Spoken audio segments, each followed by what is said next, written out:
राजा और श्याम की कहानी का 5वां अध्याय। राजा ने श्याम को आदेश दिया कि वह एक ही रात में कुएं से पानी भरे और उसके चारों ओर के पेड़ों को साफ करे। यह सुनकर श्याम दुखी मन से बैठ गया। तभी हाथी राजा की बेटी ने श्याम को उदास देखकर पूछा, तुम इतने परेशान क्यों हो? श्याम ने उदासी भरे स्वर में कहा, पिताजी ने मुझे एक रात में कुएं में पानी भरने और चारों ओर के पेड़ों को साफ करने का आदेश दिया है। अगर मैं ये काम पूरा नहीं कर पाया तो कल सुबह मुझे जिंदा जला दिया जाएगा।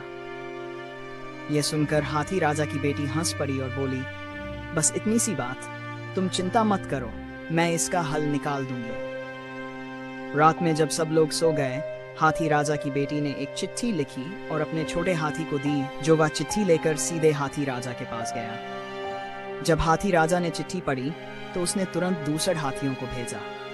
वे हाथी रात भर में कुएं को पानी से भरने और चारों ओर के पेड़ों को साफ करने में जुट गए। सुबह होते ही हाथी राजा की बेटी ने श्याम को जगाया और कहा, जाओ, पिताजी से कह दो कि उनकी समस्या हल हो गई है। जब राजा ने यह सब देखा तो वह आश्चर्यचकित रह गया। उसने मन ही मन सोचा, श्याम ये सब कैसे कर पाता है?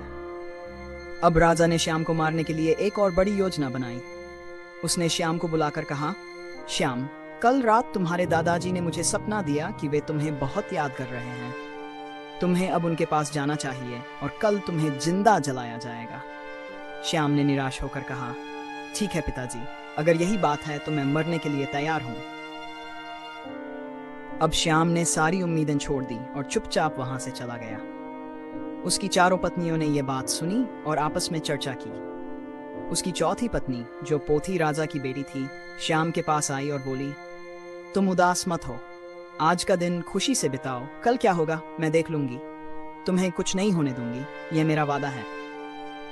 वह दिन जैसे तैसे गुजर गया। अगली सुबह श्याम को जलाने के लिए लकड़ियों और घी का इंतजाम कर दिया गया। राजा और रानी बहुत खुश थे, लेकिन श्याम की माँ और पत्नियां गहरे दुख में डूबी हुई थीं।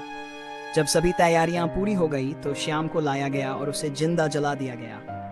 आगे क्या होगा? क्या श्याम फिर से बच पाएगा?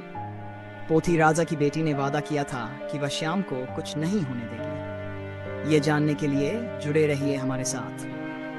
हमारे चैनल को सब्सक्राइब करें और वीडियो को लाइक, कमेंट और शेयर करना न भूलें। अंतिम अध्याय में यह कहानी समाप्त होगी।